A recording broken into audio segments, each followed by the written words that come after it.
Halo teman-temanku semuanya, dimanapun kalian berada. Semoga teman-teman selalu dalam keadaan yang sehat dan selalu dimudahkan dalam mencari rezeki. Berjumpa kembali bersama channel kesayangan kita ini ya teman-teman. Channel yang berisikan tentang konten cerita romantis yang diberi latar berupa video pemandangan alam.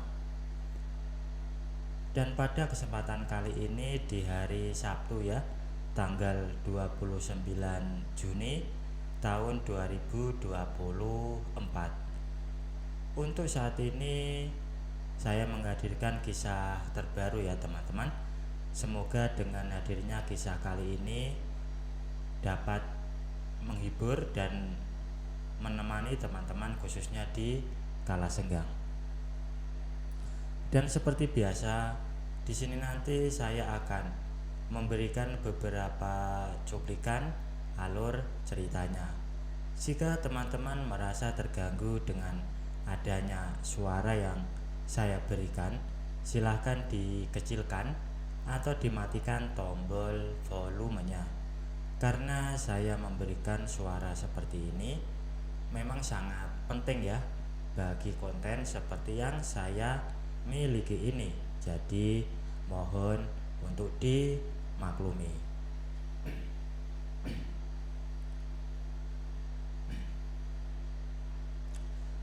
Kisah ini menceritakan tentang seorang wanita yang bernama Darmini ya. Tapi biasanya dia itu dipanggil Deno.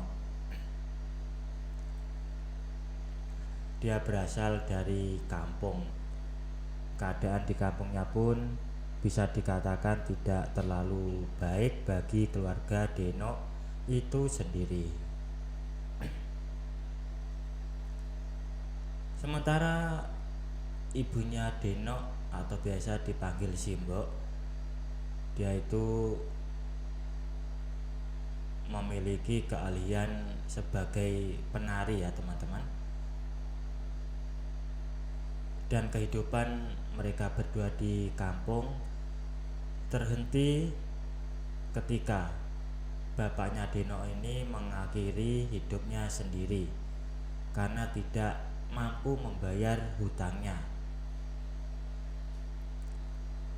Dan setelah acara pemakaman bapaknya Deno tersebut, mereka berdua diusir dari rumah karena rumah yang mereka tempati disita oleh bandar yang memberi hutang kepada bapaknya.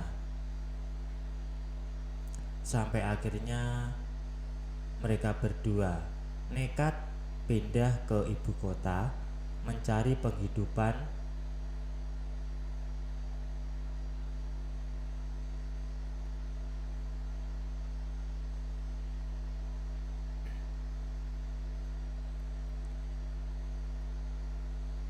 Deno ini lulusan SMP, sementara ibunya lulusan SD. Mereka berdua sama-sama gak sadar hidup di ibu kota begitu berat.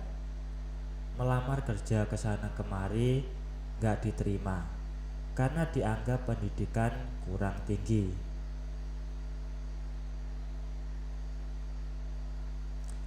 Akhirnya setelah cukup lama mencermati berbagai kesempatan yang ada, ibunya Deno memutuskan untuk memanfaatkan keahlian mereka berdua.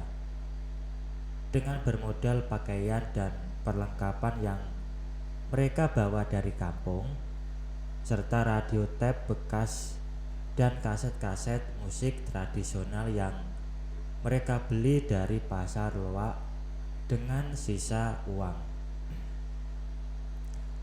Mulailah mereka berdua menjadi penari jalanan.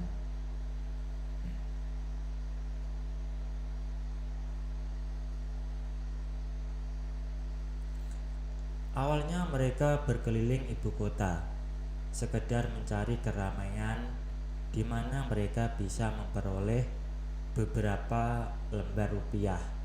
demi menyambung hidup. Mereka biasa mulai pagi-pagi menjajaki jalan-jalan ibu kota untuk mencari orang-orang yang mau dihibur dengan tarian mereka berdua. Ternyata gak gampang juga mencari uang dengan cara seperti itu. Paling-paling yang mereka dapatkan hanya cukup untuk makan mereka berdua 1 atau 2 kali pada hari itu.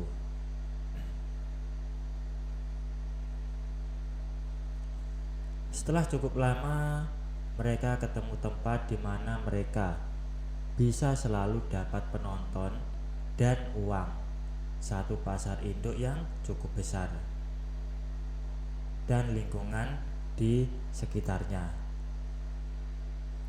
Mereka pun menyewa satu kamar kontrakan di dekat pasar.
Memang yang namanya nasib itu jalannya nggak ada yang tahu.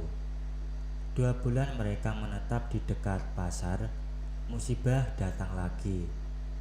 Waktu sedang nyebrang jalan, ibunya Dino ketabrak mobil.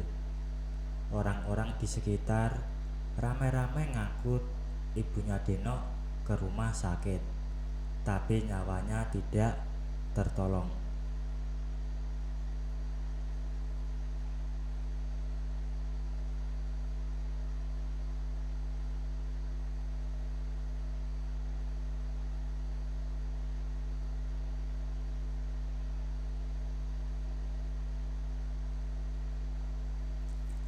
Seminggu lebih Deno dikontrakan karena terlalu sedih. Mungkin setiap hari Deno selalu menangis, sedih mengingat ibunya, juga merasakan kesepian. Akhirnya Deno memaksakan diri untuk keluar lagi, karena dia juga menghadapi para tukang tagih hutang yang gak mau tahu kesulitan Deno.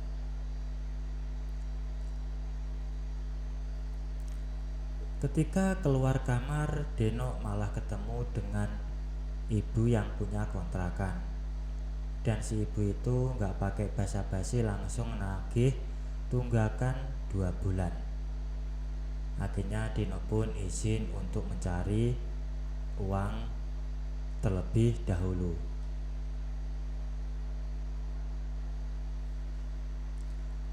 Tapi hari itu pasar terlihat cukup sepi.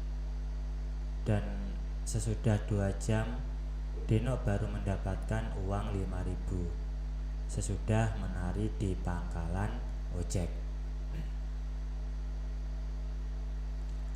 Menjelang siang, Deno sedang jalan di barisan toko-toko besar di samping pasar.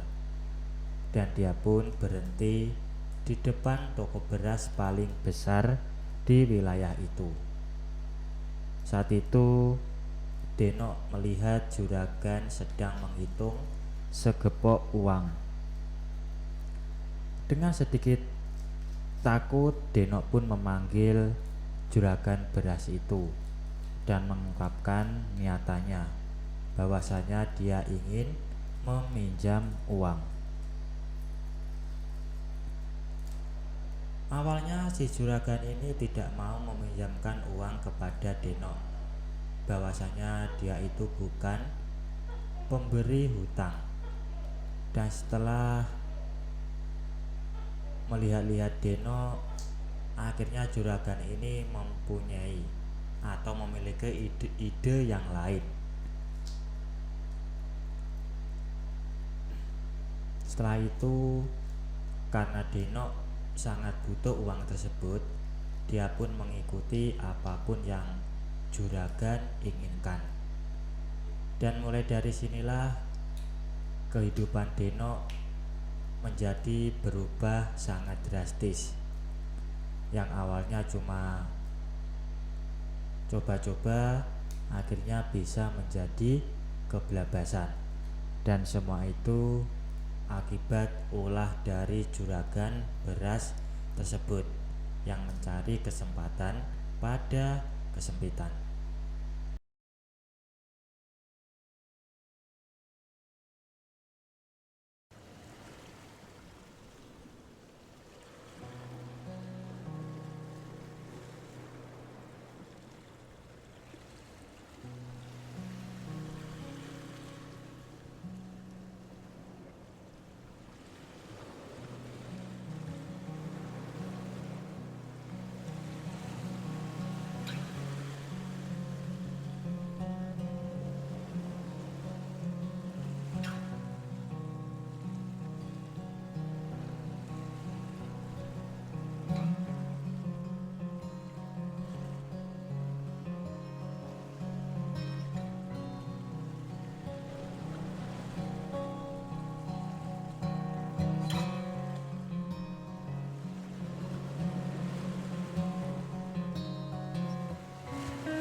Hampir setahun sesudah Deno meninggalkan rumah untuk jadi penari jalanan di Jakarta, ada kejadian yang mengubah hidup Deno.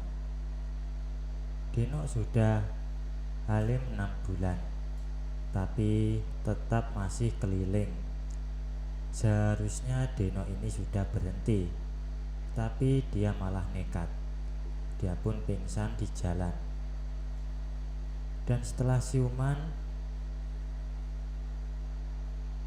dia sudah berada di rumah sakit.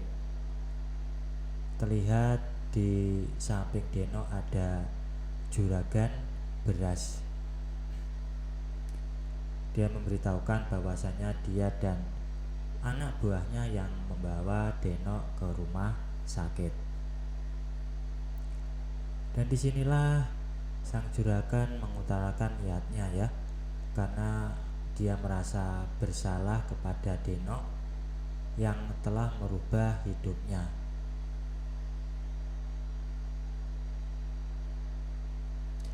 Dan untuk menembus dosa yang selama ini juragan lakukan kepada Deno, dia ingin menanggung semua kehidupan Deno.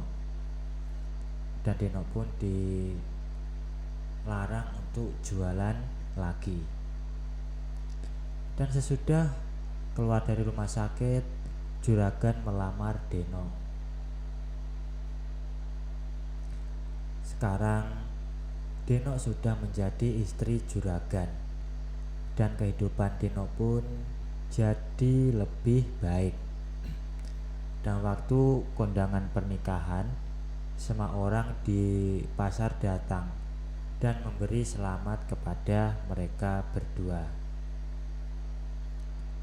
Untungnya juragan ini termasuk dihormati di pasar, dan semua orang tidak ada yang mempermasalahkan pilihan beliau untuk mengangkat Deno yang pernah terjerumus tersebut menjadi istrinya. Kini hari-hari Deno dihabiskan mengurus juragan dan membantu menjalankan toko beras tersebut.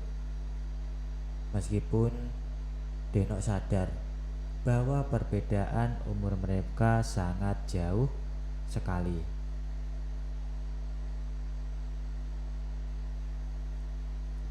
Deno berusaha menjalankan peran sebagai istri dengan sebaik-baiknya untuk juragan tersebut.